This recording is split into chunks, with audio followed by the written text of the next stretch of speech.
Bom, é com grande satisfação que a Universidade Estadual de Campinas recebe a todos e inicia neste momento a cerimônia de abertura da exposição 40 anos do acervo de Sérgio Buarque de Holanda na Unicamp. Essa efeméride desperta reflexões sobre a importância e o significado da preservação e da difusão desse acervo tão relevante ao patrimônio cultural. Preliminarmente, convidamos as coordenações dos órgãos realizadores deste evento e da exposição para uma breve mensagem de boas-vindas. Vamos chamar então a senhora Janaína Andiara dos Santos, coordenadora do Sistema de Arquivos da Unicamp, o SIARC.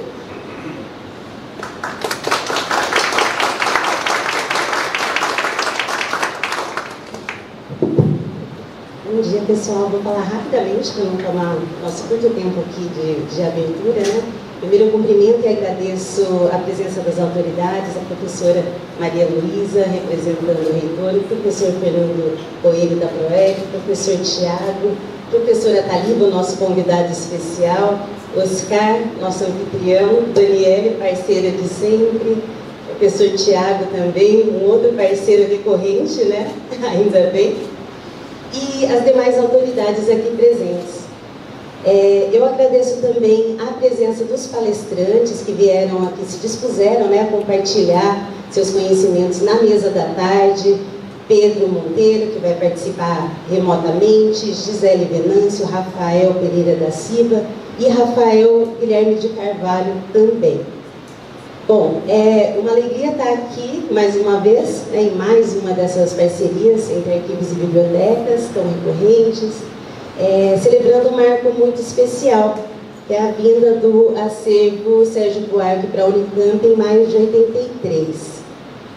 Isso porque, além da inquestionável riqueza do acervo, isso é evidente aqui e vai ser melhor abordado nas falas seguintes, a sua vinda e seu tratamento ao longo da década de 80 se deram em concomitância à estruturação dos sistemas de arquivos e bibliotecas, que cumpriam sua função comum de transmissão de conhecimento, resguardando suas especificidades tanto de acervo quanto do trabalho técnico. Então, organizar essa exposição foi muito emocionante em vários sentidos, os desafios nas pesquisas ao acervo, nos reencontros com colegas de trabalho que trabalharam diretamente nessa aquisição e cujos depoimentos vocês vão poder ouvir também na exposição, está muito bonito. E a Daniele vai falar melhor, vai citar alguns nomes, eu não vou querer tomar muito tempo aqui com isso, mas meu agradecimento profundo e sincero a todo mundo que participou dessa jornada. Agradeço a Coordenadoria Geral pelo patrocínio da exposição, a PROEC pelo patrocínio deste evento, o SBU por ser o anfitrião pelo espaço, a Obras Raras e a Secretaria Executiva de Comunicação pela parceria. Muito obrigada.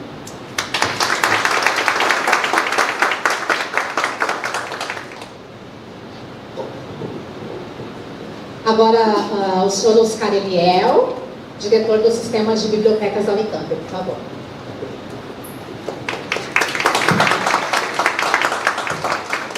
Bom dia a todos e a todas. Quero agradecer pela presença de vocês. Quero aqui cumprimentar a professora Maria Luísa, cumprimentar também o professor Fernando Coelho, o professor Romano, pró-reitores. Quero cumprimentar o professor Tiago e agradecer de antemão já por essa curadoria, ao Lucas, né? Também ao professor Taliba, pela ilustre presença, a todos, né, e a todas que aqui estão. Também cumprimentar a Tereza, né, que nos prestigiou com a sua presença também, que é a antiga coordenadora aqui da Bora. Quero cumprimentar a Daniele, a Janaína também, e agradecer por essa organização, né, essa brilhante organização aqui da exposição, desse evento, e em nome deles eu quero cumprimentar a todos e a todas. Bom, aqui também eu quero somente agradecer realmente por estarmos aqui reunidos, né, nesse momento, e para prestigiarmos ao Sérgio Buarque de Holanda, a sua coleção, né, prestigiar essa exposição. É um momento importante na história do SBU, na história da Biblioteca de Obras Raras, uma vez que não somente estamos completando 40 anos da vida, né, dessa importante coleção aqui para o nosso acervo, como também neste ano, né, comemoramos 40 anos do sistema de bibliotecas. Então, essa exposição, essa abertura de exposição, essa homenagem também, né, é uma comemoração aos 40 anos também, né, vai ao encontro dos 40 anos do sistema de bibliotecas. E, com certeza, também quero, como a Janaína colocou, quero deixar aqui para a Daniele, né, colocar alguns pontos maiores aqui, mas dizer que somos, né, desde sempre, evidentemente, somos muito felizes, né, por ter uma coleção do tamanho dessa coleção aqui presente na nossa universidade, e a vinda dela só mostra a importância da nossa universidade, só mostra também, né, engrandece o nosso acervo, e com certeza é um motivo de muito orgulho, de muita alegria para nós. Então, muito obrigado, né, mais uma vez, a todos e a todas presentes. Quero agradecer aqui a todas as parcerias, né, a quem nos apoiou aqui também, para que conseguíssemos, né, estarmos aqui hoje. Muito obrigado por tudo, pessoal. Até mais.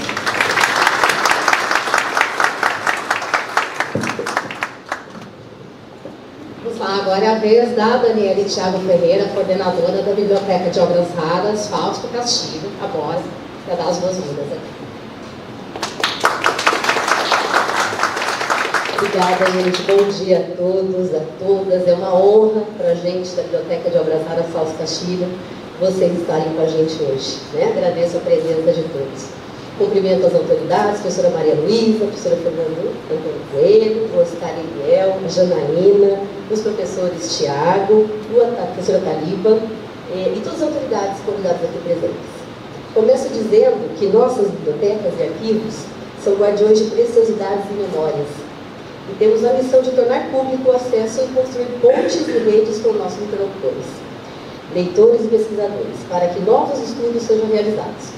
E ao longo desses 40 anos, temos buscado cumprir nossa missão através da preservação, do acesso aos livros e aos documentos, em especial do Sérgio Buarque de Holanda, que além de representar um inestimável e valioso acervo, representa também um marco na trajetória das nossas bibliotecas, da nossa biblioteca em especial, e dos arquivos da biblioteca. Por isso, este evento é muito significativo para nós, né? Reforçando aqui as palavras do Oscar, mas também marca a criação do sistema de bibliotecas, do sistema de arquivo e da diretoria de coleções especiais e obras raras, que hoje se constitui agora. Para nós, organizar essa exposição foi um grande desafio, um período de muita pesquisa, mas também de rememorar todos aqueles que de alguma forma trabalharam com o acervo, trataram e organizaram os itens, e aos primeiros pesquisadores que tiveram acesso. Gostaria de agradecer as pessoas que participaram dessa trajetória ao longo desses 40 anos, em especial a figura da professora Taliba Teixeira de Castilho, das profissionais Sônia Terezinha Dias Gonçalves da Silva, a Neide de Rosso, Tereza Cristina Oliveira Nonato de Carvalho, a Vera Neumann e o Roberto Orlando, que participaram conosco dessa exposição. Gostaria de agradecer ao professor Tiago e ao Lucas Eduardo Maldonado, que aceitaram o nosso convite para compor a curadoria. Além de todos que participaram diretamente dessa construção, em especial Fernanda Mira, Isabela Pereira, Rafaela Basso e Luísa Moretti, e a toda a equipe da Boris Arc envolvida na execução. Agradeço ainda aos pesquisadores e professores Pedro Meira, Gisele Martins, Rafael Pereira, Rafael Guilherme, que aceitaram participar e compartilhar conosco seus relatos e perspectivas sobre o acervo de Sérgio Buarque na parte da tarde. Agradeço a Ana Paula de Andrade, do Gabinete de Estampas do Instituto de Artes, e sua equipe pela escografia e a montagem da exposição. Por fim, a Coordenadoria Geral da Universidade, a Pró-Reitoria de Extensão, o Sistema de Bibliotecas, o Sistema de Arquivo e a Secretaria Executiva por todo o apoio na realização do evento dessa exposição que aqui lançamos. Meu muito obrigada e um bom evento a todos.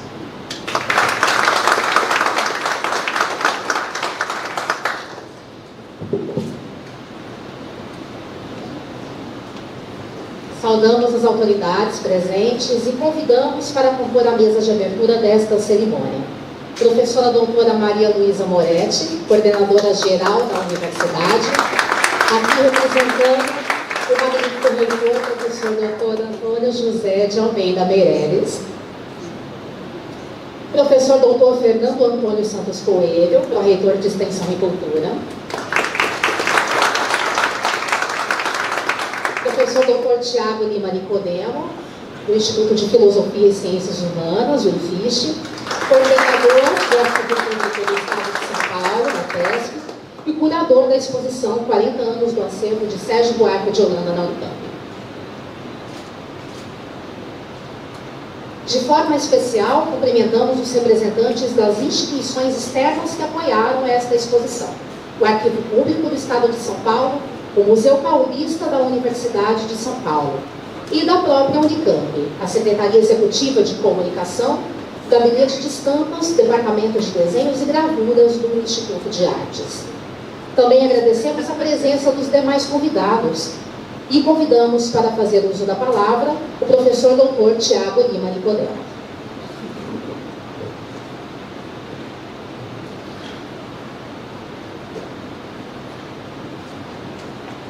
Bom dia a todos e todas presentes. Primeiro, preciso agradecer muito SIARC e BORA, especialmente nas figuras das suas diretoras, a Janaína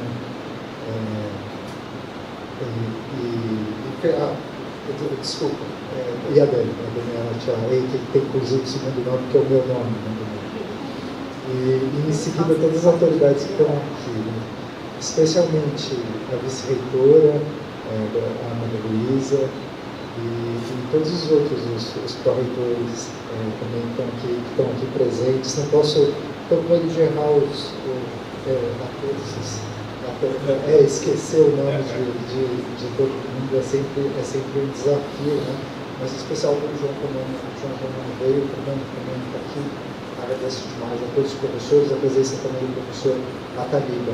Eu só gostaria de também agradecer especialmente todo o corpo dessa reitoria, especialmente o nosso reitor, o Antônio Carlos Meireles e a Maria Luísa.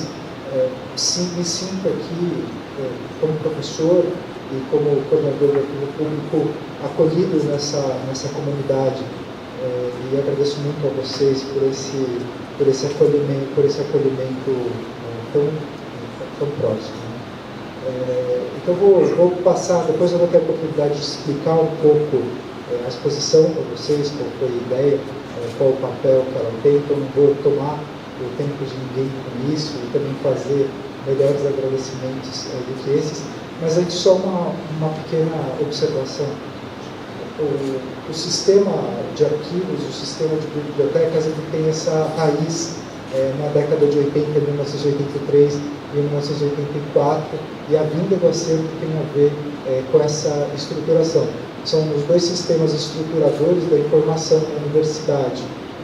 Isso foi uma prioridade para a própria Unicamp, desde que ela foi formada no final da década de 60. Estruturar sistemas importantes e deter o conhecimento aqui dentro da universidade, deter esse conhecimento como responsabilidade e também olhar tanto para as suas atividades que eram meio, quanto para as suas atividades que eram fim. E daí eu só gostaria de dizer também que é um orgulho fazer parte de uma universidade que se preocupa com isso e que acumula tantos saberes e tanto esforço de tantas pessoas para chegar até aqui. E que hoje a gente está enfrentando novamente esse mesmo desafio, que é o desafio de estruturar o conhecimento, de fixar esse conhecimento, que hoje é quase inteiramente digitalizado, e de contar com instituições igualmente estratégicas e estruturantes para que isso aconteça. No fundo, desde o final do século XIX, isso que transforma uma universidade no que ela é, porque é o conhecimento que está dentro dela, a forma com que ele é gerido, que é o grande laboratório, a forma com que a gente consegue acumular e captar esses instrumentos de pesquisa, esse conhecimento, que vai determinar o tamanho da universidade e como ela vai se colocar no mundo.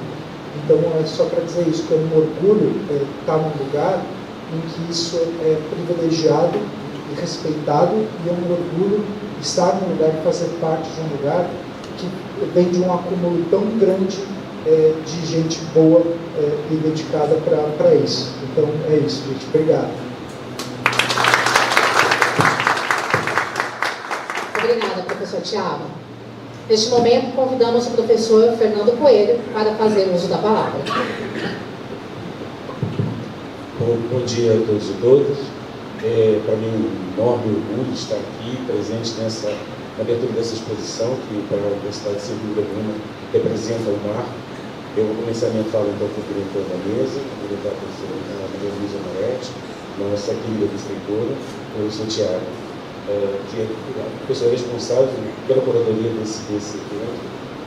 Cumprimentar também as pessoas da casa, o Oscar, a Janaína e a Daniela, por esse trabalho fantástico que vocês vêm fazendo, e agradecer enormemente o convite e, obviamente, estender também os meus cumprimentos ao professor João Romano, nosso querido pró-reitor de pesquisa, e, obviamente, deixar claro que esse tipo de evento pode e vai sempre contar com o apoio da PROEC, pelo menos enquanto a gente não estiver presente.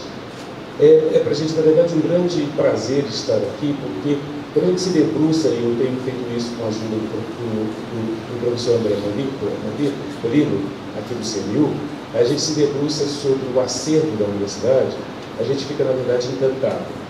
Na verdade, nós temos na universidade um acervo, por exemplo, como o acervo Sérgio Buarque de Holanda, outros acervos maravilhosos, que estão na universidade, fazem parte do nosso sistema.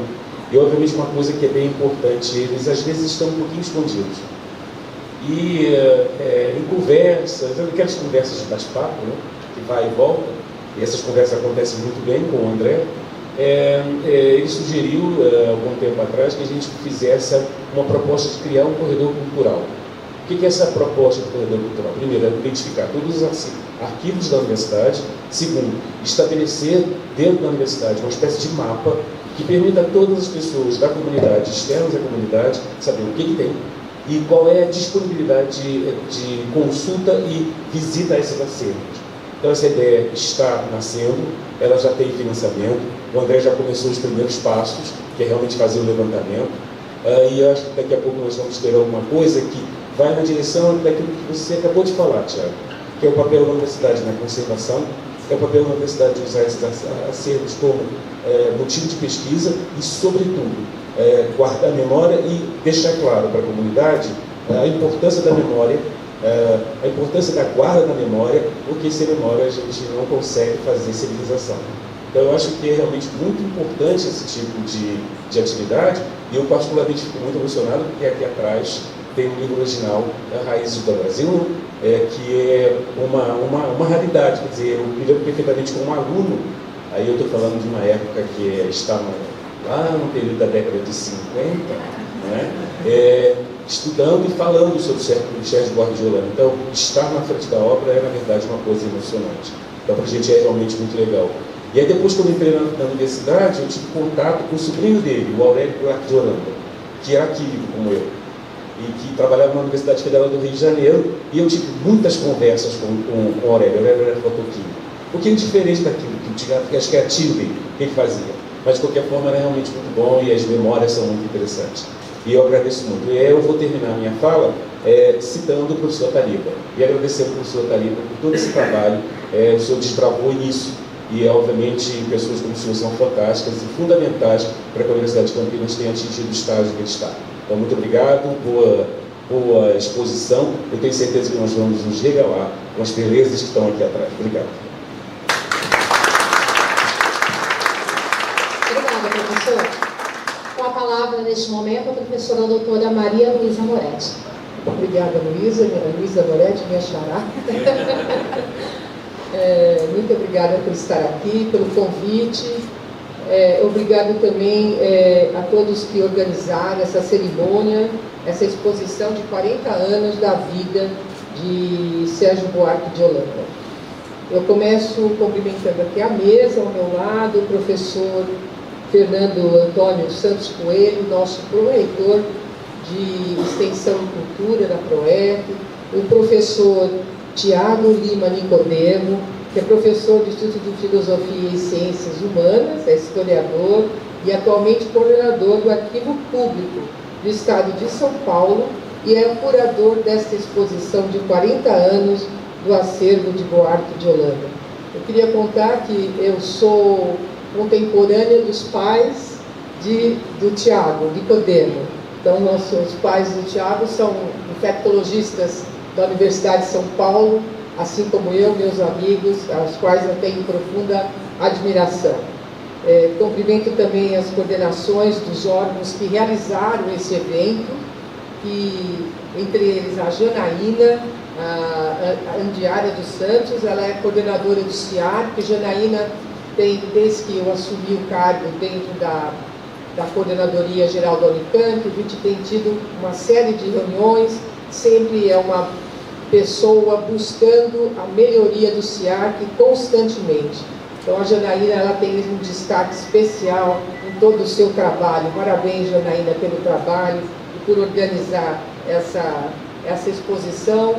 Seguindo o Oscar Eliel também, que conheço desde o início da minha gestão, trabalhando em prol do sistema de bibliotecas da universidade, sempre muito dedicado, sempre procurando atualizar o sistema de bibliotecas de forma mais moderna dentro do século XXI. A Daniele Thiago Ferreira, que coordena essa rara biblioteca de obras raras, né, Daniela? Cumprimento ao professor João Romano, nosso convidado aqui presente, e um cumprimento muito especial ao professor Ataliba Teixeira de Castilho, que foi o pioneiro na Unicamp, que fundou o CIDIC, que depois, posteriormente, se transformou, então, em outras áreas, como a SBU, o CIARC e outras áreas de arquivo. Muito obrigada, professor, por estar aqui conosco e nesse momento especial para a universidade. Também meus cumprimentos às universidades e instituições externas que apoiaram essa exposição, o Arquivo Público do Estado de São Paulo, o Museu Paulista da Universidade de São Paulo e todos os representantes da Unicamp que apoiam essa exposição. Secretaria Executiva, a SEP, né? E também o Gabinete de Estampas do Departamento de Desenhos e Artes do Instituto de Arte. Primeiro eu queria deixar aqui registrado o prazer que eu tenho de estar aqui mais uma vez na abertura de um evento, de um acervo, né? Dessa vez do nosso historiador, um dos maiores historiadores do país, sem dúvida, que é o professor Sérgio Buarque de Holanda, que desenvolveu uma obra incrível em livros, em textos, em prefácios de livros, enfim. Sérgio Buarque, ele viveu a sua vida dedicado à história, e muito da história política e social desse país. Um fato que eu achei relevante foi, ou diria importante, eu não sabia, ele foi um dos fundadores do Partido dos Trabalhadores e foi o terceiro a receber a carteirinha do PT, né? Então ele realmente teve uma participação muito profunda na história desse país. Qual é a importância que eu vejo dos arquivos e das memórias? Nós tivemos na semana passada, na Biblioteca Central, inaugurando uma outra exposição, e que me traz lembrar a importância que nós temos e que as instituições universitárias têm de manter e de conservar e difundir a memória dos acervos, a memória dos nossos antepassados, a memória que traz a cultura principalmente do nosso país e de outros locais deste enorme globo no qual nós vivemos, desse mundo em que vivemos e de onde aprendemos, né? Hoje nós somos frutos, o que hoje essa geração e tudo isso que nós somos, sem dúvida, nós temos não só o DNA antigo do Homo sapiens, né, da humanidade, mas também a parte cultural que nos levou até hoje a ser o que nós somos, né, a aprender o que aprendemos e a sermos capazes de desenvolver o que desenvolvemos. O aprendizado e a memória, ele é como uma corrente. você vai colocando os ganchos um no outro, mas você precisa das bases. Então, a primeira base, ela é fundamental para que a segunda base se alicerce, a terceira base se alicerce, a quarta base se alicerce. Portanto, sem a primeira, segunda, terceira, quarta e N outras, é impossível a gente conseguir superar e aprender toda a memória, toda a cultura até onde nós chegamos hoje. Se nós olharmos 100 anos no passado, parecem muito mais do que 100 anos de evolução. 100 anos não é muito, é 1923, né? Era o fim da Primeira Guerra Mundial, é muito próximo. O que é 100 anos em bilhões de anos da humanidade, né? Da evolução dos seres humanos, o que é? Nada representa. E hoje, olhando para trás, a evolução que nós tivemos nos últimos 100 anos, ela é muito maior, assim, extremamente marcante, comparada a dos primeiros 200 anos atrás com 100 anos atrás. Então, isso se dá por esse efeito corrente que eu estava colocando para vocês. E precisa da memória, da conservação da história, porque essa base que hoje é dada, ela veio de outros que demoraram 50 anos para ter e idealizar determinadas invenções, que hoje para nós são corriqueiras, e são desenvolvimentos daquela primeira invenção que ocorreu no século passado ou no século retrasado. Então, eu tenho um enorme respeito pessoal pelas memórias, pelos acervos, pelos livros, por tudo que traz cultura para esse país. Acho que um país sem cultura, ele se perde no tempo, né? Então, a cultura, e cada povo tem a sua cultura própria, né? O Brasil, ele tem que cultivar sua cultura, entender que nós temos uma cultura maravilhosa, diversa, nos seus mais diferentes aspectos, na literatura, no jornalismo, hoje aqui visto através deste acervo, na música diversa que nós temos, nas cores que utilizamos, nas nossas diversidade, na nossa arte, na nossa maneira de ser, que cria uma sociedade como a nossa. E que nós estamos aqui dentro da universidade para que essa sociedade ela possa transpassar, né, a universidade e ir para atingir de modo capilar a todos. Então, que esse acervo numa universidade pública ela possa atingir as escolas de nível médio, que possam vir até aqui e visitar um pouco das história desse grande historiador que foi Sérgio Buarque de Holanda. Então, não nos restringirmos apenas a nós mesmos, mas sim nos ampliarmos, e isso eu estou falando aqui no lugar quase do Fernando Coelho, né? A sociedade. Em dizer, qual que é a duração desse evento? Ele vai durar até quando, Janaína? Até quando nós temos essa exposição aberta? 29 de setembro. Quando? 29 de setembro. Bom, então está ótimo, porque dia 19 de agosto nós temos a UPA. É a oportunidade que nós vamos ter dos jovens poderem, com muita organização para preservar, visitar esse acervo. Professora, na segunda-feira já tem 2 visitas agendadas, inclusive 130 crianças pela manhã e um grupo de universitários à noite. Maravilha, é isso que eu queria ouvir. E vou te dizer que até ontem, nós tínhamos 30 mil inscritos em menos de uma semana de abertura da UPA. Então, a UPA vai ser, assim, um sucesso. E cada vez mais. Eu acho que esse acervo deve ter, assim, como sugestões, visitas guiadas a esses alunos que se interessam, né, na área de história, na área de cultura do nosso país. Bom, eu acho que esses patrimônios que a gente tem cultural, eles têm esse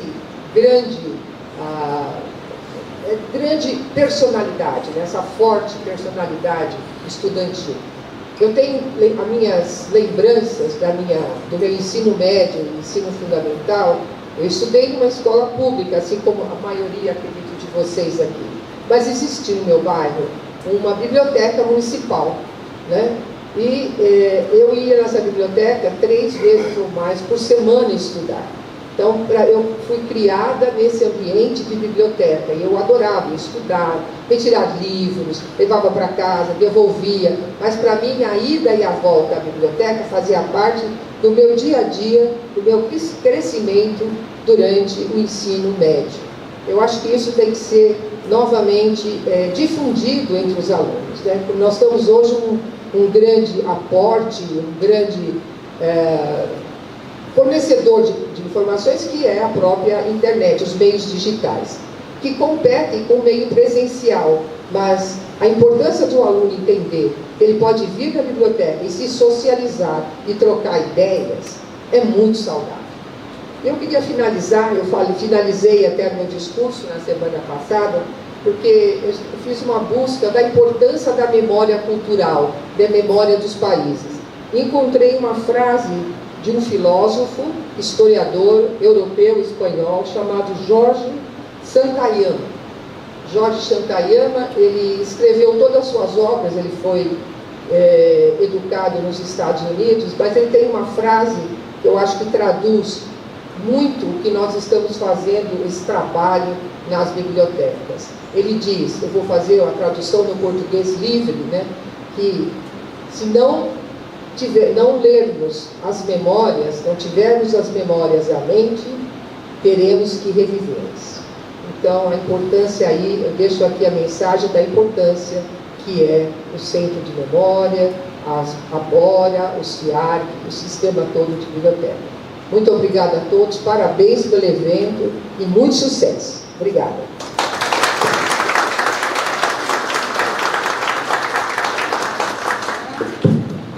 Obrigada, professora Maria Luísa. Bom, antes da próxima etapa, a gente tem agora a exibição de um vídeo. O vídeo traz um breve relato da senhora Ana de Holanda, filha de Sérgio Buarque de Holanda. Filha de Sérgio Buarque de Holanda. Vamos lá? Por favor, se puderem voltar para frente. Especial para todos nós, filhos de Sérgio Buarque de Holanda, filhos, netos, os admiradores, os alunos, e para a Unicamp. Faz 40 anos que a biblioteca, no arquivo de papai, foi para a Unicamp, definitivamente, e era realmente o sentido da vida dele era trabalhar nesse arquivo. E ele tinha certeza que esse arquivo deveria ficar unido, junto, tudo, com todas as pesquisas que ele estava fazendo, que ele deixou, inclusive inacabadas, os livros que ele pesquisou, e assim outras pessoas vão seguir as trilhas dessa busca que papai fez a vida inteira. Eu quero agradecer especialmente ao professor Tiago Lima Nicodemo, e em nome dele eu agradeço a uma equipe grande que eu sei que está trabalhando nesse ato, nessa exposição e na divulgação desse patrimônio que vocês têm aí. Eu posso considerar o patrimônio porque eu vivi dentro desse patrimônio e sabia como o papai era com cada livro. Era uma desordem do escritório dele, era uma desordem, mas ele sabia exatamente em que lugar estava cada livro. Às vezes ele me pedia, vai pegar lá em cima, é um livro que é cor de laranja, você vai ver, ele está numa pilha, não estava estante, numa pilha embaixo da janela, a um palmo no chão, assim eu ia. E estava com a lombada cor de laranja, encontrava, era aquele. Ele tinha tudo na cabeça.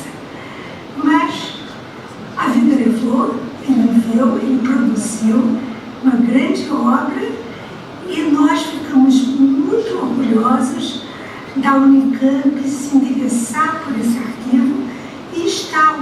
está ainda aí, muito bem cuidado. Eu tenho notícias e ainda vou visitar qualquer hora eu vou. Não posso ir dessa vez, não pude, porque eu estou viajando no exterior amanhã. E meus irmãos também, cada um, inclusive ninguém mora mais em São Paulo, dos filhos de papai. Tem alguns netos, mas enfim, eles estão no trabalho e não vão poder comparecer. Embora todos tenham ficado muito contentes. Eu quero só, para terminar, mostrar o dia em que todos nós, com minha mãe, com a minha tia, fomos encontrar o reitor aí na Unicamp, que foi quando foi entregue o ato de entrega da biblioteca e do arquivo. Aqui estão. Minha mãe, reitor, meus irmãos, eu, minha filha Rúdia, meu nome é Carmo, Álvaro, Cristina, Serginho, meu filho, Maria do Carmo, peraí, Chico, tia Cecília, irmã do papai, enfim, obrigado.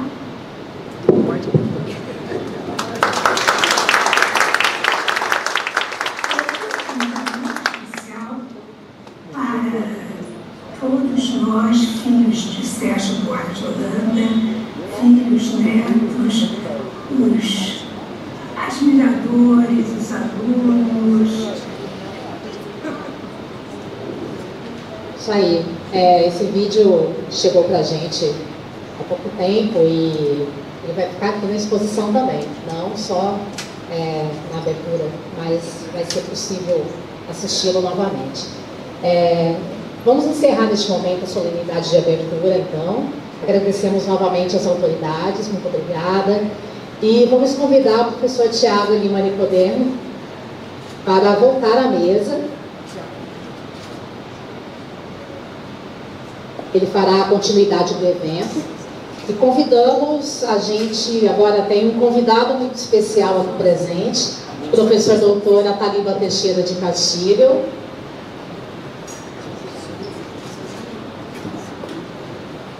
Ele é cientista pioneiro na Unicamp.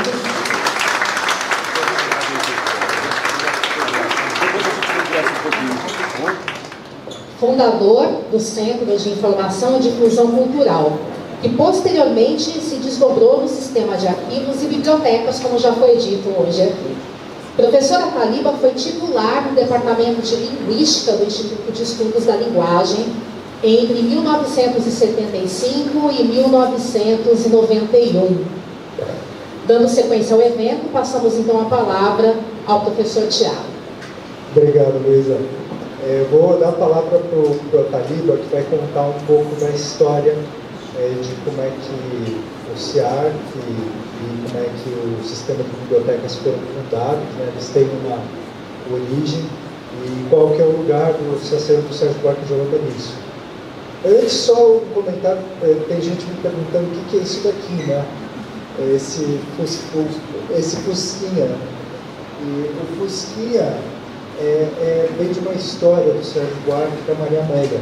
Foi na década de 60 que o Sérgio Buarque ganhou uma bolsa, foi uma das primeiras bolsas FAPESP concedidas para humanidades, foi lá para 65. A FAPESP estava bem no comecinho de 62, parece que foi maluco. Acho que a segunda foi o projeto das cartas do Marco Andrade, lá no IEB, elas foram concorrentes do Telêmico Analógicos. E daí ele ganhou essa bolsa e ele queria refazer o livro Monções, que é de 45. Então a Maria Amélia pegou o Fusquinha deles, que era aparentemente bege, ou creme, e foi até o Mato Grosso, e depois até o Paraguai, visitando os arquivos. E o resultado desse trabalho são essas fichas, que vocês vão ver aqui, um pedaço do fichário e as fichas dispostas, que eram essa reescritura do Paraguai. E a segunda questão é só para dar uma bronca no Chico Buarque, porque já faz 23 anos que ele só me dá o bolo. Então, assim, sempre temos a expectativa, sempre convido, né, mas ele nunca vem. Mas eu agradeço muito a família que apoiou demais, vem apoiando, né, porque eles continuam mandando. Acho que a última leva foi em 2010, mas sempre tem alguma coisinha que ainda reaparece para o acervo. Então, a família, de verdade, tem um papel fundamental na construção da própria memória e na curadoria desse problema. Mas eu vou dar a palavra para a Thalita e depois eu explico um pouquinho melhor para vocês a exposição.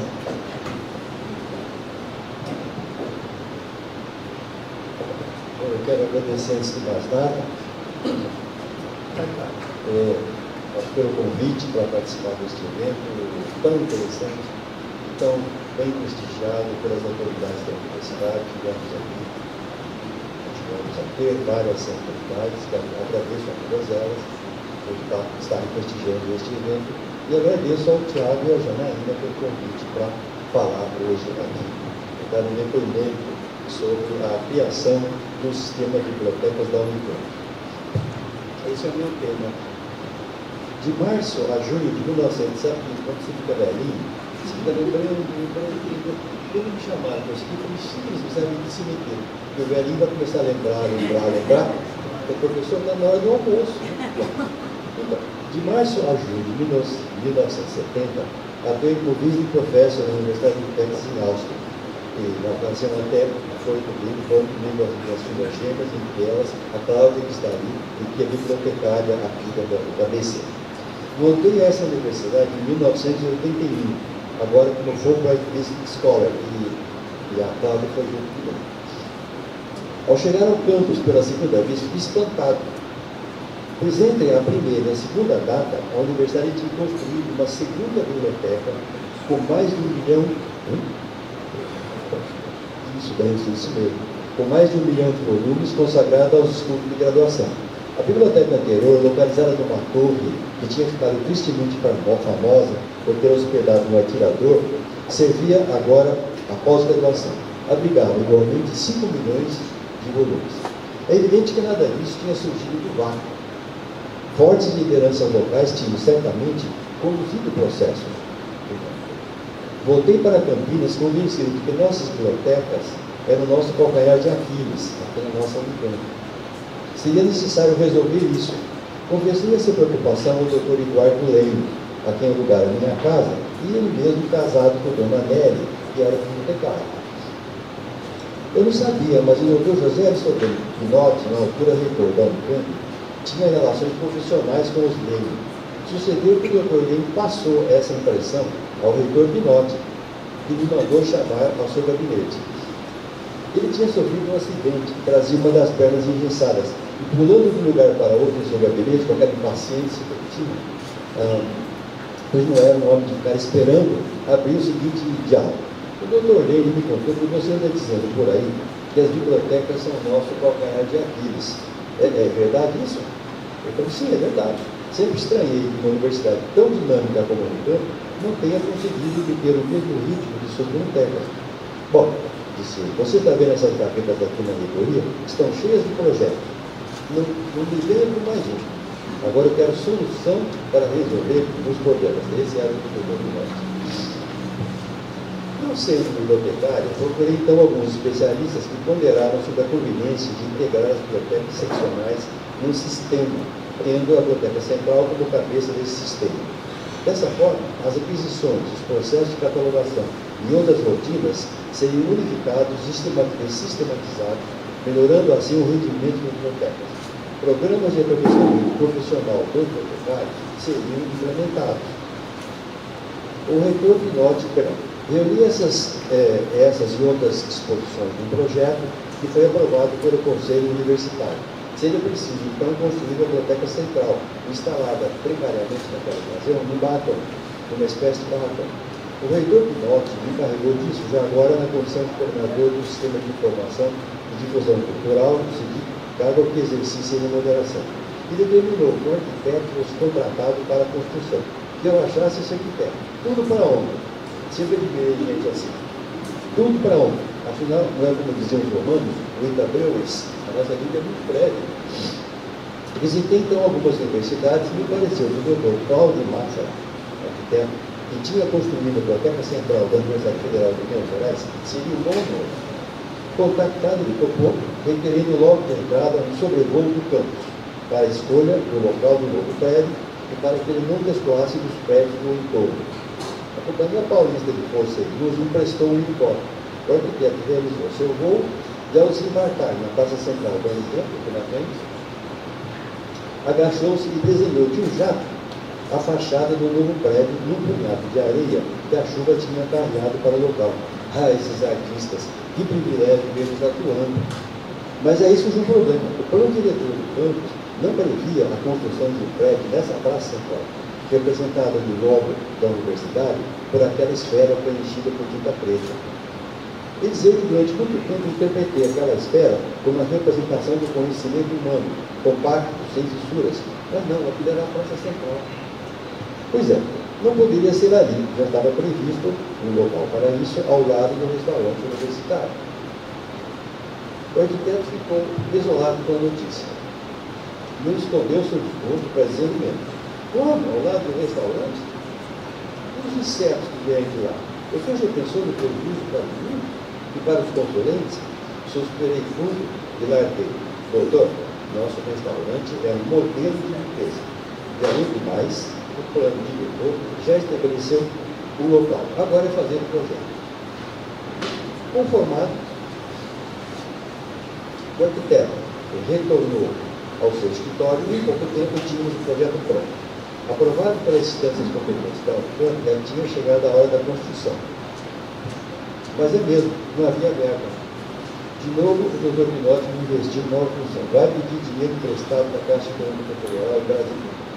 Conseguindo financiamento, o prédio foi construído. A grana não foi suficiente. Até hoje, a Biblioteca Central mostra suas duas laterais inacabadas. Os pombos acharam ótimo. Constroem ali seu ninho, este ano o prédio de hoje. Parece que parte da profecia do arquiteto se transformar em realidade. Com o término do mandato do Dr. Pinotti, assumiu a reitoria o professor Dr. Carlos Gold, meu colega do departamento de linguística. Pôs à sua disposição o meu cargo, mas ele confirmou-me nessa função. Mobiliado o lugar, designado os funcionários, a nova BC começou a desempenhar suas funções previstas na papelagem. Todas? Não.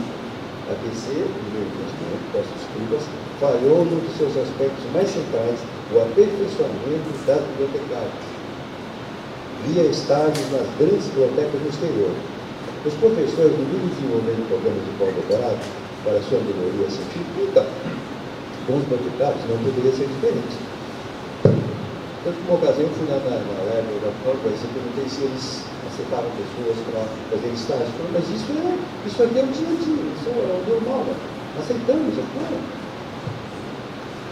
Confiante na realização desse propósito, tratei de achar um caminho. E nova atividade de pós-doutorado nos Estados Unidos, visitei a Biblioteca do Congresso informando-me sobre a possibilidade dessa instituição receber sistematicamente nosso pessoal para ser esperado aperfeiçoamento profissional. Sinal verde, sinal verdíssimo. A responsável pelos programas de intercâmbio na Biblioteca do Congresso mostrou que essas eram uma das atividades mais habituais por parte daquele organismo. Agora, seria escolher os profissionais e mandá-las para o OSCA, de onde retornariam com novas ideias e projetos novos, dinamizando o sistema de biblioteca pública. Mas esse importantíssimo aspecto da sistematização das bibliotecas foi torpedeado pelo RIBECOR e sua nomenclatura. Por que permitir novos valores seguissem ameaçando?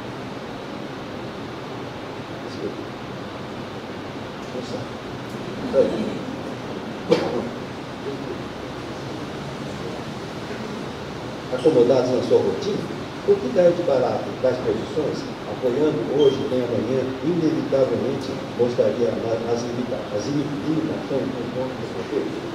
Acostumado ao livre jogo de competências em locais como o Departamento de Linguística, cultura própria, eu não podia acreditar que os novos logo se acomodassem aos interesses do velho.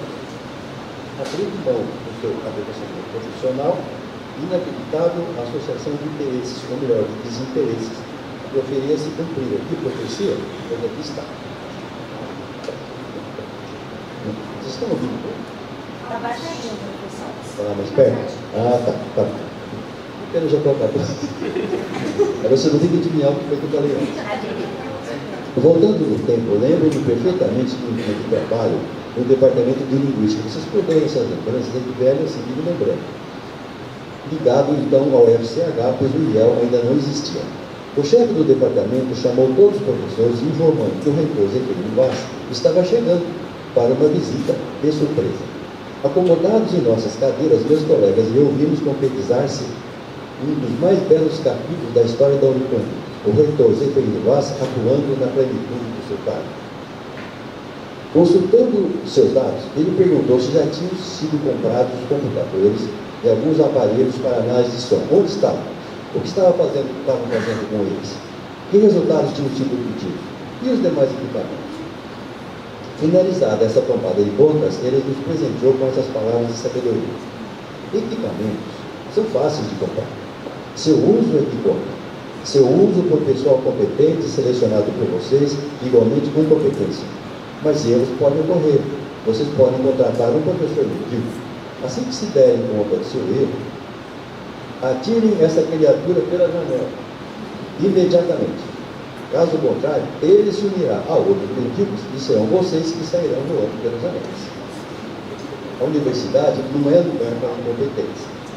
Retiro daquele passado não tão menor e do que viria a passar-se com esse período, esta é a lição definitiva.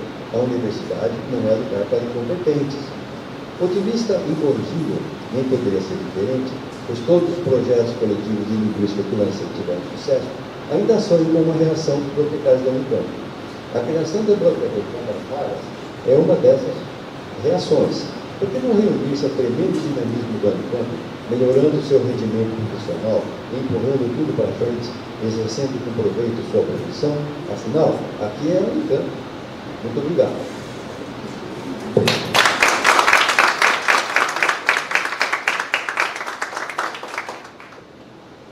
Obrigado pelo depoimento, Tadeu, obrigado pelo trabalho. Eu vou contar agora um pouquinho para vocês o que é o sentido dessa exposição e depois, acho que a Luísa vai ter a oportunidade de explicar, mas a gente vai fazer uma visita com todos que estiverem dispostos a passear. Essa é uma exposição sobre o acervo, então de algum jeito é uma meta-exposição. É uma exposição do acervo que fala sobre o próprio acervo e suas condições de possibilidade e a sua vida. Então, na hora de criar a exposição, a gente resolveu contar a história do Sérgio Buarque de Holanda institucionalmente como criador de acervos. Para entender isso, precisa voltar um pouco para a base do que foi o projeto da universidade moderna, lá no final do século XVIII e comecinho do século XIX. Eu não sei se vocês já ouviram falar dessa história, mas uma das primeiras universidades que se modernizou exemplarmente foi a Universidade de Berlim, nos idos de 1800. E houve um concurso para discutir o sentido da universidade e muitos intelectuais de época concorreram para esse concurso. E quem ganhou foi o Humboldt. E o que ele disse foi o seguinte, que a universidade contemporânea ela deveria não só lidar com conhecimentos que já estavam fixados, mas ela em todas as suas áreas devia ser capaz de operar para pensar uma coisa que ainda não estava posta, que era para pensar o futuro a partir daquele momento. E para pensar o futuro, as universidades elas deviam ser aparelhadas com possibilidades de pesquisa. Esse era o ponto. E ele ganhou.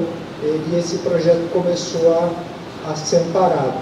É um projeto que também está ligado a você tornar a universidade mais moderna e você também cultivar os cursos que precisavam ser operacionalizados para a modernidade mesmo expandir. Então você precisa de engenharia para criar pontes e criar estradas, você precisa de geografia para delimitar os territórios, dar o sentido de formação, você precisa de história para dar o conteúdo e também a identidade para que aquela nação se sinta unitária e possa se mover para algum lugar, dentre tantos outros conteúdos aplicados que permitiram uma disciplinarização do conhecimento. Mas para que isso acontecesse, era importante que a universidade detesse o conhecimento, ela tivesse condições de fazer isso e tivesse acervos. Os acervos, eles tinham que ser pensados, acervos de bibliotecas, eles tinham que ser pensados em comparação com as outras ciências, como as ferramentas que permitiriam que a universidade avançasse nesse sentido. É lógico que isso também ajudou a precipitar uma corrida que já estava acontecendo de mapeamento de territórios imperiais, ou seja, de juntar mesmo materiais estratégicos, bibliotecas e juntar também acervos e outros tipos de materiais que permitissem que a universidade cumprisse aquele papel. No Brasil, esse processo demorou bastante.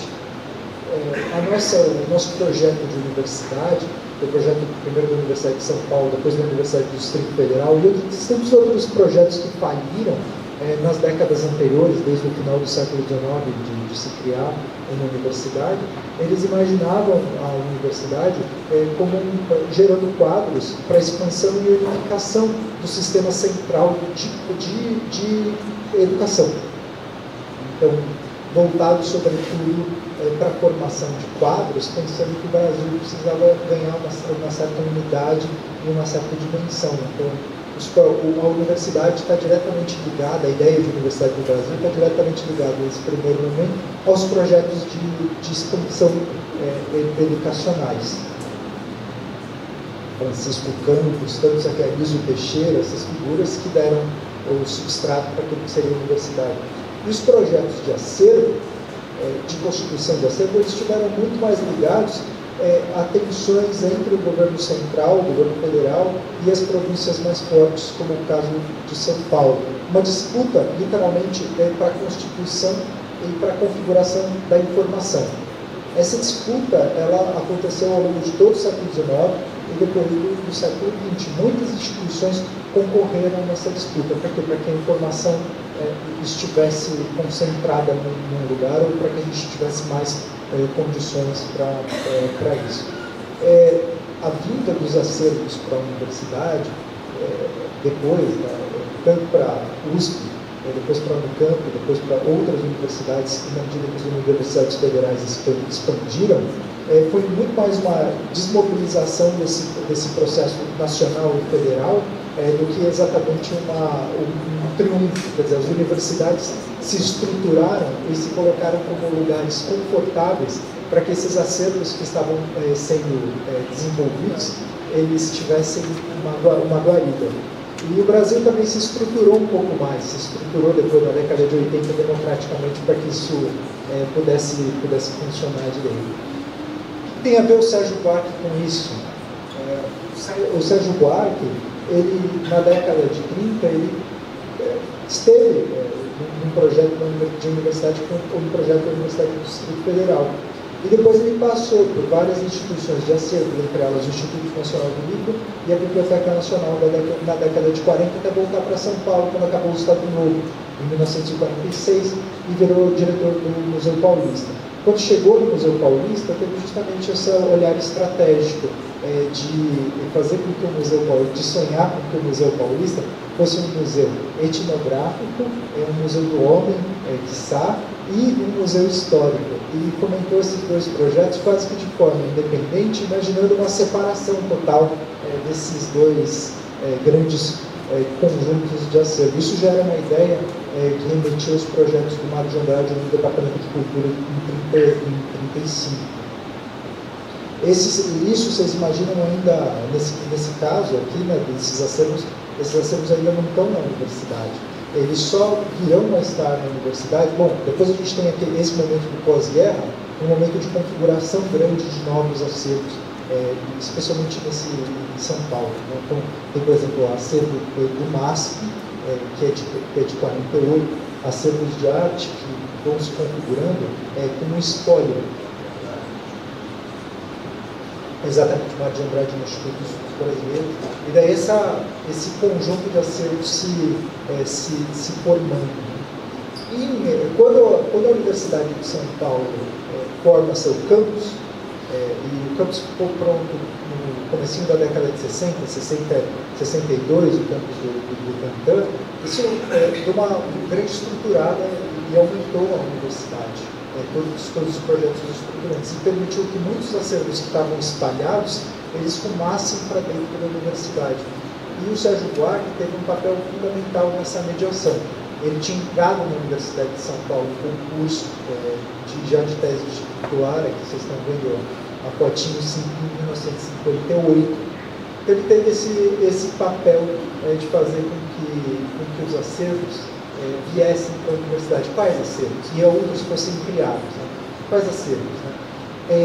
Muitos acervos de arqueologia e etnologia, desde as primeiras coleções que a Plínio, a Irosa, que já tinham sido configuradas na década de 30, justamente com o Mário de Andrade no Departamento de Cultura. Também o próprio Museu Paulista transita para a Universidade de São Paulo em 1962. E apesar de que já era considerada uma instituição isolada, né, ou apartada mais, que tinha representatividade no Conselho Universitário desde o final da década de 40. O MAC, que é o Museu de Arte Contemporânea, é fundado. E ele é fundado num ato dentro da casa da Rua Buri, a primeira ata, número 1 do MAC, a casa da Rua Buri, que gerou essa disfuncionalidade, né, que o Museu de Arte Contemporânea tem arte moderna, e o Museu de Arte Moderna tem arte contemporânea. Por quê? Por causa dessas disputas. O acervo, que era um acervo de espólio de guerra, do Titiro Matarazzo, que era o acervo do Museu de Arte Moderna, passou para o Museu de Arte Contemporânea dentro da universidade, neste ato assinado na casa da Rua Buri. O Museu de Arte Moderna, que hoje em dia está no Ibirapuera, seria destituído.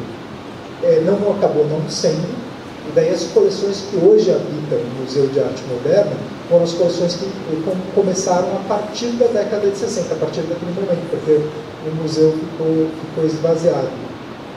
Tudo isso teve esse centro nevrálgico no Sérgio Buarque de Holanda. E mais uma coisa, a criação de um laboratório de humanidades, que foi o Instituto de Estudos Brasileiros da USP. Esse laboratório de humanidades ia servir como um suporte para produzir conhecimento e treinamento em humanidades, em sendo um arquivo, uma biblioteca, e ele inspirou muito essas visões depois na década de 60, final da década de 60, nas décadas de 70 e 80 na Unicamp. Esse modelo, que é um modelo que vem dessa experiência também americana.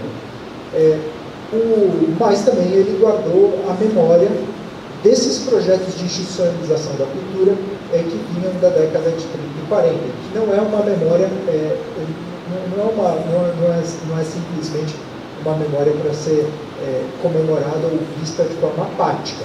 É uma memória que foi construída. Então, por isso que o EEB guarda a memória daquilo que a gente entende ou entendeu durante muito tempo de forma majoritária os significados do modernismo paulista.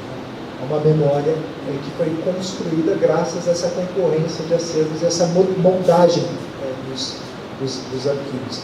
E tudo isso, o Sérgio Buarque e depois, em grande medida, o Antônio Cândido, tiveram uma agência estratégica. Depois, essa história, ela não acaba bem.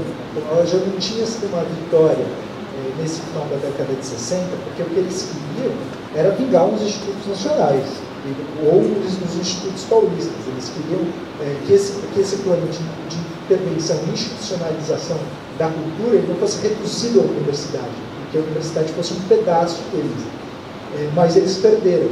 Então, no que eles perderam, eles tiveram só a universidade como refúgio, e por isso que em 62 tanta coisa é fundada na USP. Mas depois, em 69, esse grupo de pessoas, que incluía também o Paulo Duarte, eles perderam de novo. eles perderam como? Eles perderam com a ditadura militar e com as aposentadorias compulsórias.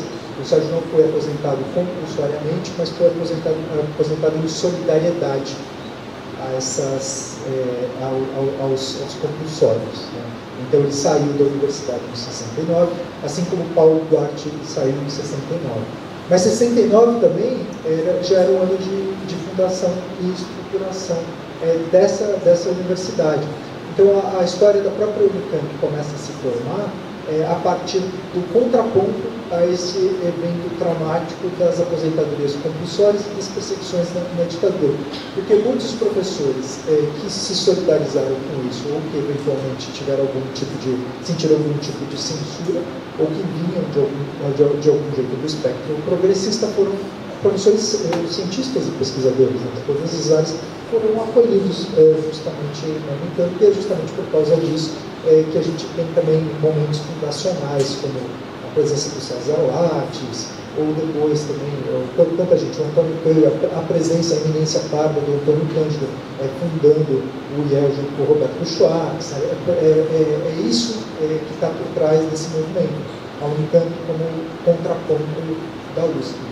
E é justamente com esse ranço, depois com a derrocada dessas duas figuras, do Sérgio Buarque de Holanda e do Paulo Duarte, esse gosto amargo de ter perdido mais uma vez, que eles se põem contra, ainda em vida, a doação dos seus acervos para a USP.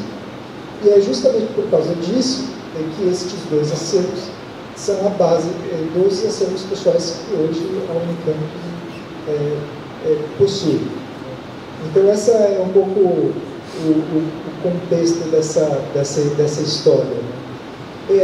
A vida, o Ataliba já contou um pouco para vocês o que está por trás da estruturação do sistema, que é um grande desafio. Você tem um sistema de arquivos e você tem um sistema de bibliotecas, é um desafio para muitas universidades, muitas instituições, muitos estados. O sistema de arquivos do estado de São Paulo também foi fundado em 84. Nessa mesma história, vocês vão ver a marca por aqui de alguns dos meus antecessores que tiveram essa fundação, como o Zé Sebastião Peter. Exatamente. Bom, além de ter também mexido nos manuscritos. Né?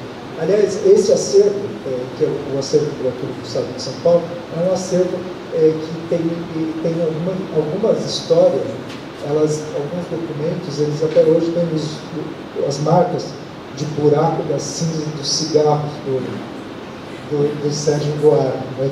Reza a lenda, né? Alguém levanta alguma coisa e fala: esse buraco aqui é a pituca de cigarro do Sérgio Buarque de Holanda caindo. Mas de qualquer jeito eram os acervos que foram mais acessados lá e que até hoje são os nossos mais fortes, são os inventários e testamentos, que vocês podem perseguir pelas páginas de Caminhos, Fronteiras e Munições, onde é sempre muito forte. Os maços de população, que é uma abertura de um flanco para o Sérgio Buarque de Holanda. Maços de população são os documentos censitários do Estado de São Paulo, e o Estado de São Paulo já pega um pedaço do Paraná, no século XVIII, pega um pedaço do Paraná, um pedaço do que é Mato Grosso e um pedaço do que é Minas Gerais. Então, aquele terço do Brasil, os maços de Curitiba estão lá. São documentos censitários que começaram a ser produzidos na época do Pombal, em 1865, com Morgado de Mateus, e querendo sistematizar justamente a produção e sistematização de dados para fins de recrutamento e para fins também, claro, né, de saber se a pessoa podia pagar mais imposto ou não, fiscal. Mas são uma documentação regular, que é de todo ano por cidade. Cada cidade fazia o seu censo por ano. Então, hoje a gente tem os maços por cidade, e eles acabaram sendo um embrião da história demográfica no Brasil, e quem foi o primeiro a abrir esse foi o Sérgio Buarque de Holanda, no artigo que abriu a revista do IEB, em 1961, que é Movimentos de População. E o outro são os documentos da Secretaria de Governo, que são herdados de muitas vezes que São Paulo foi feito, desfeito e refeito, desde pelo menos 1721, que a província de São Paulo, a capitania ganha autonomia administrativa, e esses documentos são reorganizados, voltam para São Paulo e ajudam a estruturar justamente o que a gente entende minimamente por Estado. Depois eles foram publicados como documentos interessantes, que também, se vocês olharem as páginas de informação do Brasil contemporâneo, de noções de caminhos e fronteiras do Brasil, vocês vão ver documentos interessantes, que são os documentos justamente da capitania. Mas, voltando para a década de 80, quando se fala dessa estruturação dos sistemas de informação, a gente como isso foi um desafio para o Brasil e ainda é. A gente tem uma precariedade enorme do ponto de vista de uma política nacional de gestão de informação, seja de biblioteca, seja de arquivos até hoje. Para vocês terem uma ideia, hoje nós temos no Brasil, a gente tem, não chega a ter 400 arquivos, contando estados, municípios e governos federais, instituídos, municipais. Municípios e estados. E a gente tem quase 6 mil municípios. Então, uma precariedade enorme na gestão da informação. Isso é um desafio enorme para o Brasil estrategicamente. Nas falas, a gente mistura muito esse papel, ou a gente sempre identifica isso aqui como memória. Fala, não, é importante ter a memória. Mas eu gostaria de dizer uma coisa para vocês. A memória é um valor muito contemporâneo, de algumas décadas para cá. Essas pessoas, essas iniciativas pregressas, ninguém guardava documento por causa da memória, necessariamente. Você guardava documento porque era estratégico. E até hoje a gente vive um momento ímpar na sociedade, que é uma corrida pela informação. Então, e a informação digital permite isso. Então, as pessoas, nós, estamos perdendo o governo sobre os nossos próprios dados. Eles estão guardados em nuvens, estão guardados em empresas que agenciam a função desse conhecimento. A gente está perdendo cada vez mais as ferramentas para que esse conhecimento seja enraizado nas nossas estruturas mais democráticas. Isso é um problema gravíssimo. E se vocês olharem para trás, esse problema era muito mais importante para eles do que exatamente a manutenção da memória. Não estou querendo fazer por caso aqui da memória, ela é importantíssima, ela move as pessoas, ela produz identidade. Mas a gente está falando aqui do que é estratégico para andar para frente também. Não só aquilo que nos coloca e escreve no tempo do ponto de vista do passado, mas aquilo que nos projeta para onde a gente quer ir. E hoje, para as universidades, particularmente as universidades no Brasil, para as universidades da América Latina, para os estados, para os países, é um enorme desafio ter ferramentas para estruturar sistemas de informação e lidar com a informação aqui. Então, o que a Unicamp quer? A Unicamp quer ter os seus dados. É isso. Os seus dados de pesquisa, os seus dados meio. Para isso é necessário valorizar essa estrutura e entender que isso bate lá na estruturação do próprio Estado brasileiro e os nossos impasses democráticos. Então, se vocês quiserem, um dia eu converso com vocês sobre o valor da memória, mas essa exposição não é sobre a memória. Essa exposição é sobre o valor ativo da informação e o papel estratégico que esses sistemas de biblioteca, iniciativa do Ataliba, que começa com os Estados Unidos, né, você não foi o único, né? Já tinha levas desde a década de 40 de gente indo para lá, como o Rubens Borba de Moraes, que instituiu aqueles sistemas de bibliotecas em São Paulo a partir da experiência americana e tantas outras experiências. Então esse é o ponto, né? Como que você faz um projeto de nação que seja soberano? E como é que você faz que as instituições de produção de conhecimento de memória tenham autonomia para gerar ferramentas e treinamento para isso? Esse é o problema dessa exposição, e é isso que eu gostaria de contar um pouco para vocês, sobre o papel do Sérgio Buarque de Holanda. Tem esse papel.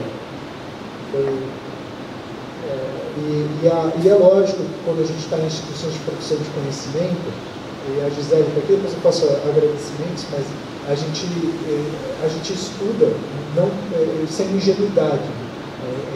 Quem produz a memória também conta a história que quer, para fim de fortalecimento do seu próprio grupo, para fim de fortalecimento da sua própria narrativa, ou para fim simplesmente de tentar fazer justiça para algo que não foi exatamente contemplado do jeito que se imaginava, do jeito que se levou para.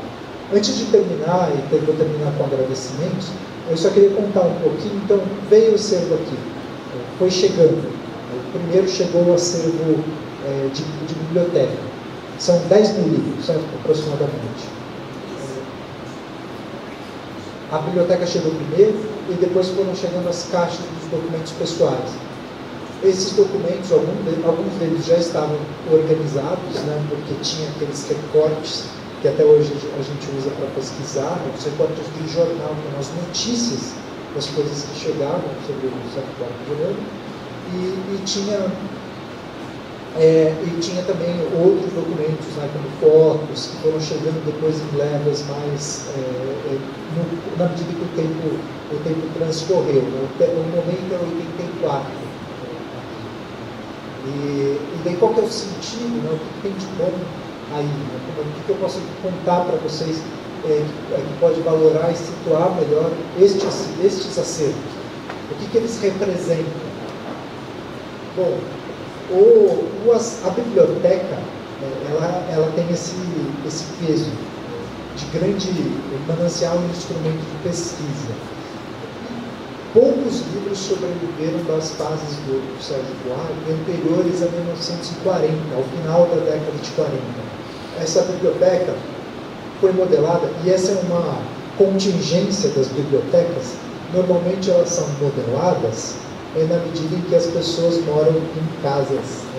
Eu tive esse sonho também, quando eu mudei para... Eu ainda moro em São Paulo, mas quando eu mudei para Unicamp,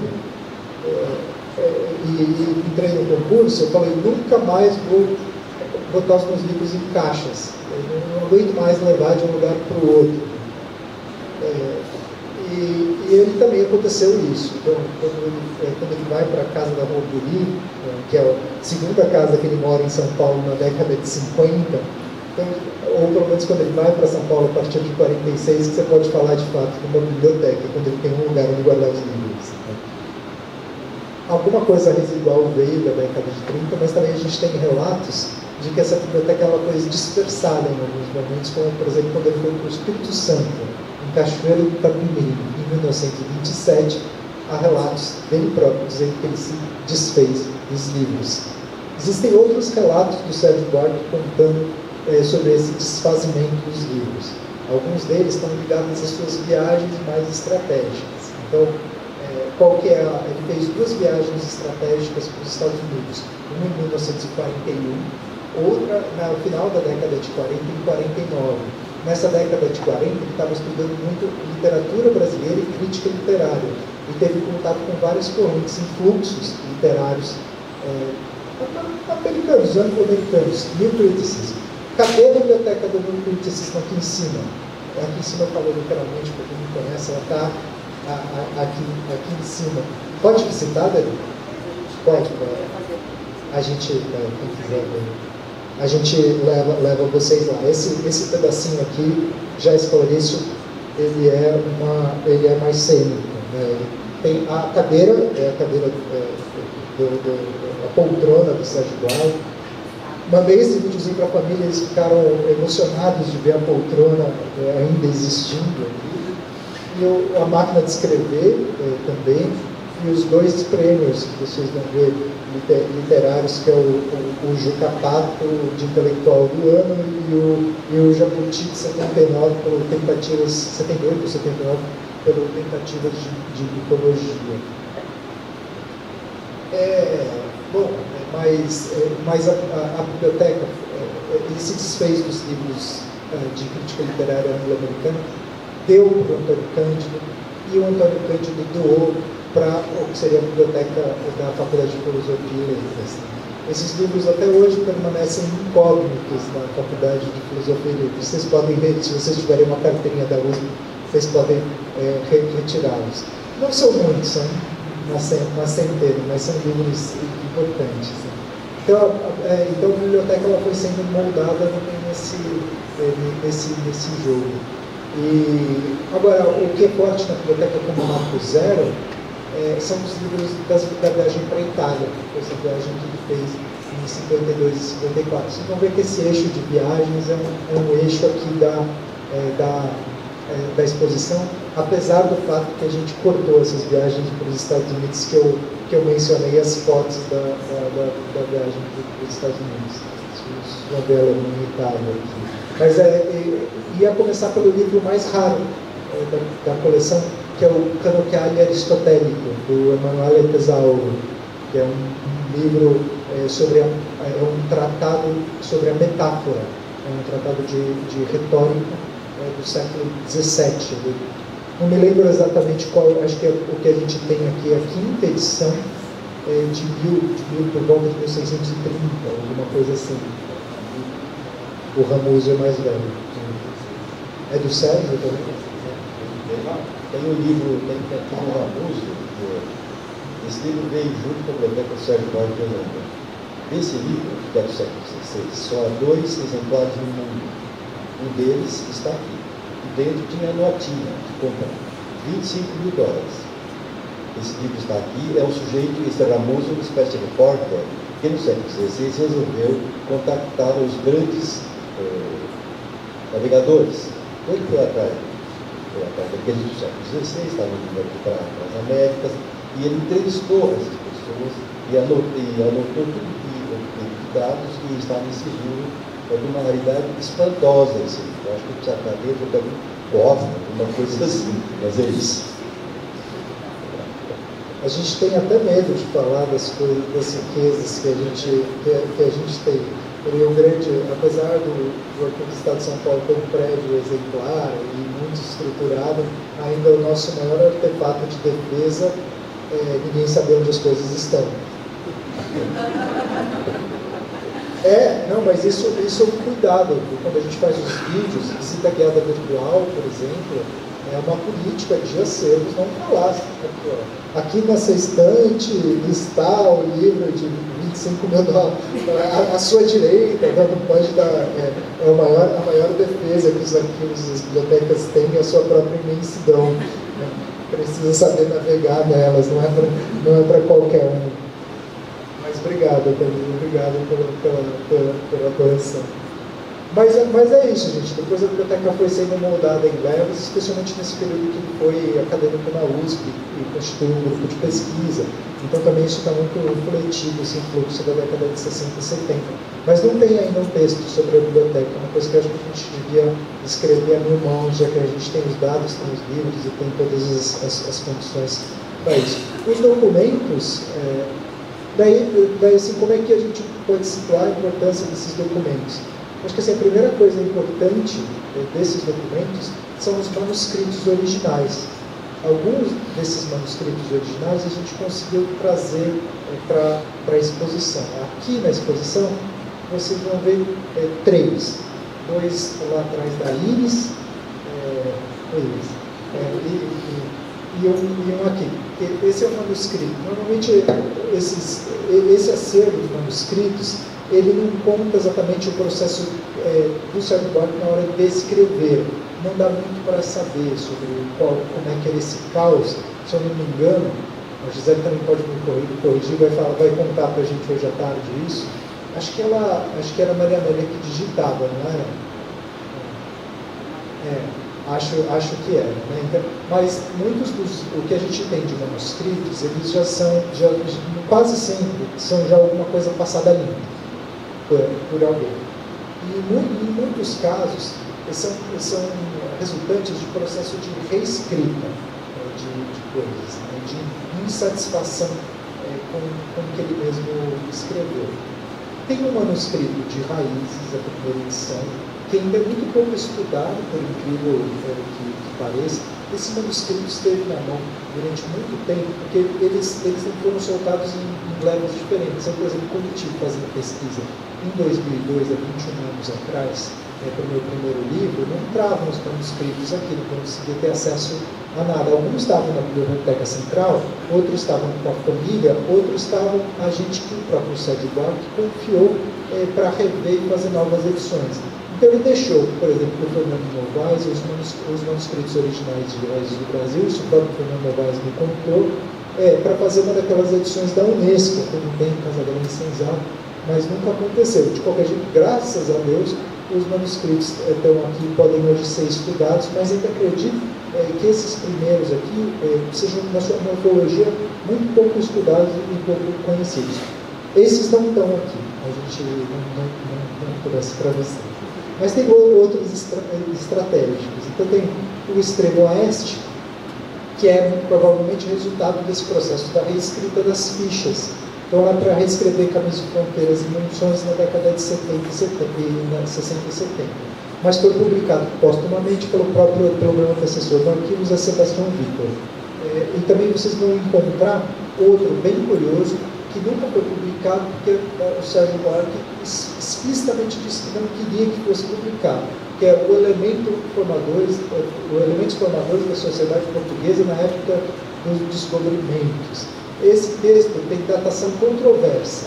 Por quê? Porque ele tem pedaços que a gente reconhece como sendo de Raízes do Brasil e pedaços que a gente reconhece como sendo de Visão do Paraíso. Raízes do Brasil, de 1936, Visão do Paraíso de 1958. Então pode ser tanto um texto que é uma reescritura ou continuação de Raízes do Brasil, depois que o Raízes do Brasil foi publicado, quanto pode ser um texto preparatório do Visão do Paraíso. Então ele pode ser tanto um texto do final da década de 30, como pode ser um texto da década de 40, como pode ser um texto do começo da década de 50. Mas o fato é que ele foi apresentado como uma estranha dissertação de mestrado orientada pelo Baltus, que era o substituto dele na direção do Museu Paulista, então era subordinado dele no Museu Paulista, na Escola Livre de Sociologia e Política. E o que a gente acredita que aconteceu foi que esse texto precisou ser apresentado porque ele tinha que ter um título universitário qualquer para poder prestar a tese de cátedra, coisa que ele fez alguns meses depois. Então foi para cumprir um requisito burocrático, ele se gavetou alguma coisa que ele tinha guardado e que ele não gostava. E daí, por conta disso, ele nunca e jamais autorizou que esse texto fosse publicado, e a dona Maria Amélia cumpriu isso à risca. Então, todo mundo que passa por aqui tem essa tentação, mas ninguém consegue, e o texto está ali. O texto na sua integralidade são mais ou menos 150 páginas. E outro curioso são os originais manuscritos de capítulos de literatura colonial, que foi publicado póstumamente pelo Antônio Cândido, que organizou em 1991, mas que estão resultantes de estudos também feitos no pré-Visão do Paraíso na década de 50. Também a gente conhece muito pouco sobre esses manuscritos. Mas a gente conhece ainda muito pouco sobre esses manuscritos. A gente não sabe o que eles significam exatamente. Por exemplo, esses manuscritos, eles podem ter sido tanto preparados, o que a gente tem materialmente, pode ser tanto o que foi preparado pelo Antônio Cândido, quanto pode ser o que os originais do Sérgio ou o resultante da datilografia posterior. E, finalmente, o que foi hoje também póstumo, capítulos de história do Império, que foi organizado pelo Fernando.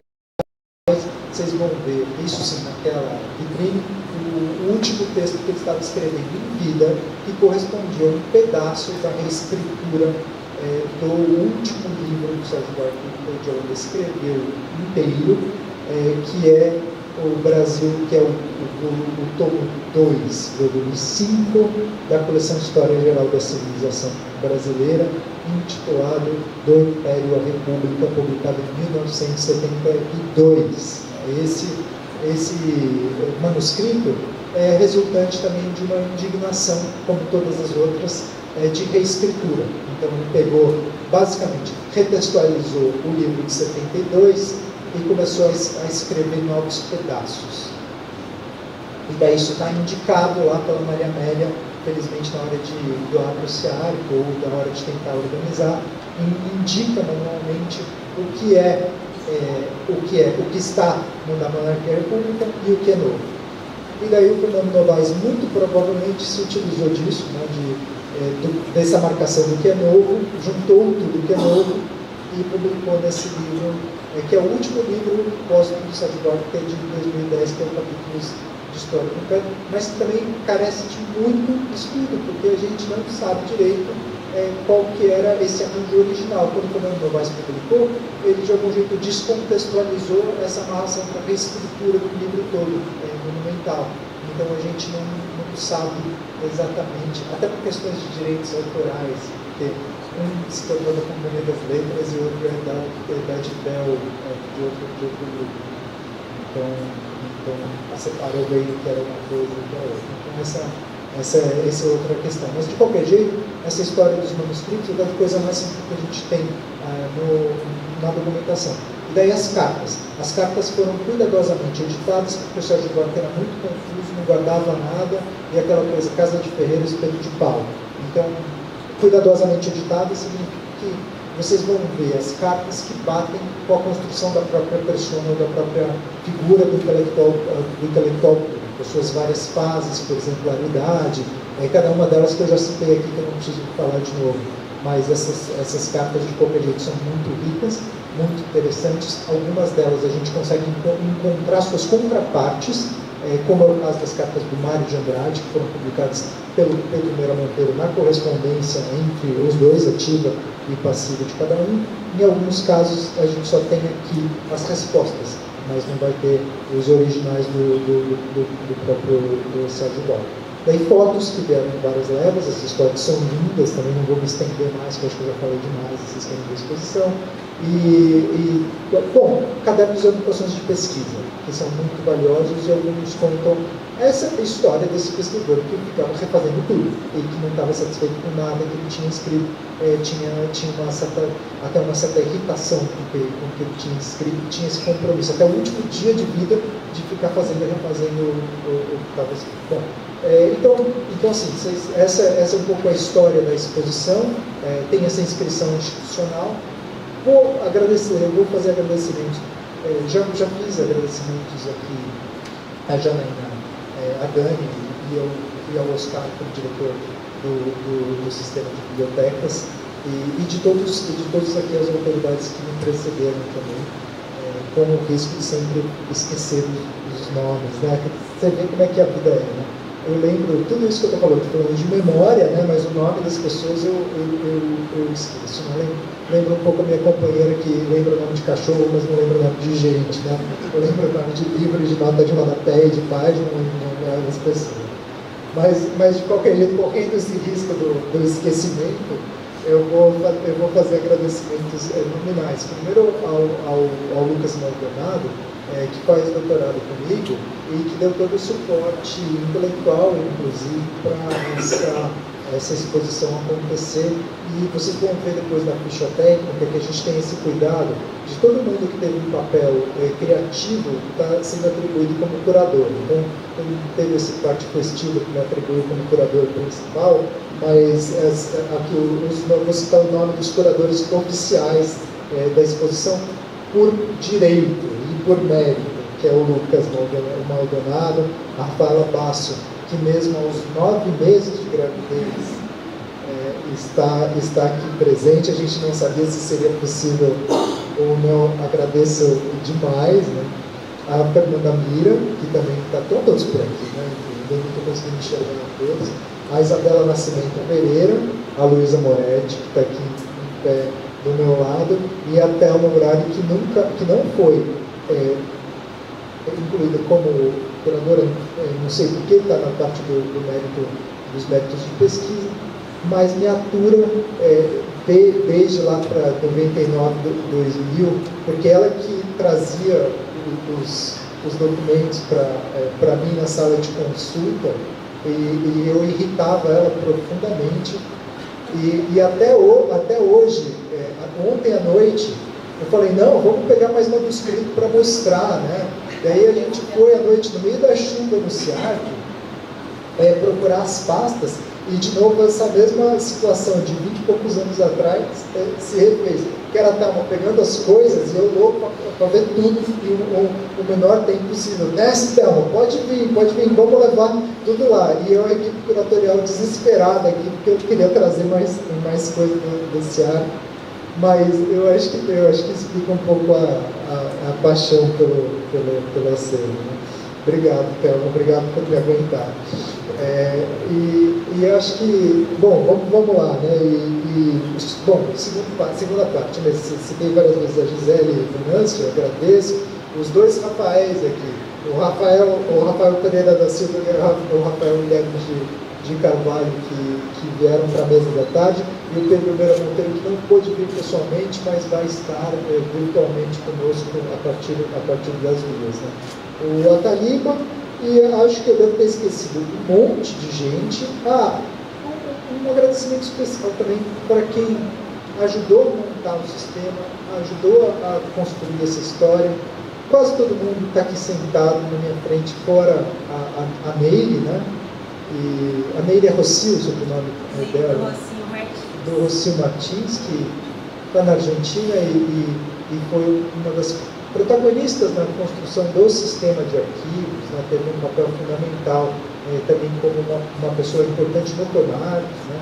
E a gente tem uma grande dívida com ela, mas Tereza Renato de Carvalho, Vera, tanto dos arquivos, Vera Cristina Neumann, tanto dos arquivos, também correndo o risco de esquecer Sônia, né? Roberto, Orlando, tem um monte de gente aqui que não é para agradecer porque ajudou na exposição. É para agradecer, se não fosse eles, não teria o acervo do Sérgio Buarque de Holanda, o Ataliba, claro, está aqui, acho que eu simbolizando tudo isso. Não teria o acervo do Sérgio Buarque de Holanda, não teria o sistema de bibliotecas, não teria uma biblioteca geral para os pares, não teria um sistema de arquivos, e não teria também essa conversa sobre o que a universidade quer para o seu futuro, para fazer com os seus dados, né? Para fazer com a sua memória, mas também fazer com os seus dados, documentos e informações que vão com certeza ajudar ao que a gente vai ser no futuro, né? Eu espero que a Unicamp também tenha a clarividência, e eu acho que tem até, de conseguir nos colocar num lugar melhor, numa corrida que é tão desigual. É isso, gente. Obrigado.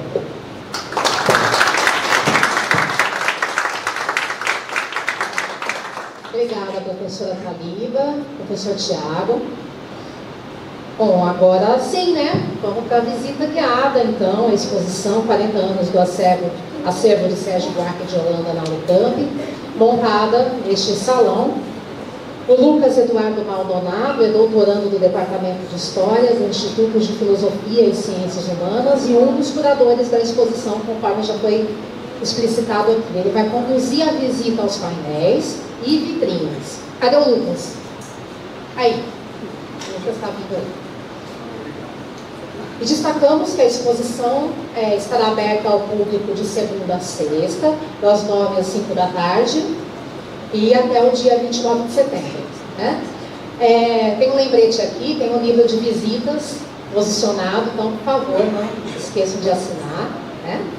E só um lembrete, após a visita e horário de almoço, que vai ser na sequência da visita guiada, convidamos a todos para regressar, desta vez, ao auditório aqui da Bora, para a segunda parte do evento, que é a mesa, o acervo de Sérgio Buarque de Holanda e a pesquisa, relatos e perspectivas. Haverá transmissão também online dessa mesa, no período da tarde, pelo canal do Sistema de Bibliotecas da Unicamp. Então, quem quiser divulgar aí para os colegas de trabalho, pesquisadores, pode acompanhar também remotamente, ok? Então, muito obrigada novamente, bom dia e boa visita.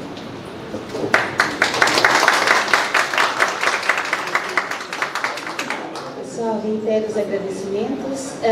Me alinhei com o Lucas, Pode começar do início ali, então, se quem estiver interessado em acompanhar, pode começar ali logo à esquerda da porta de entrada, é quando começa a exposição. Boa turma.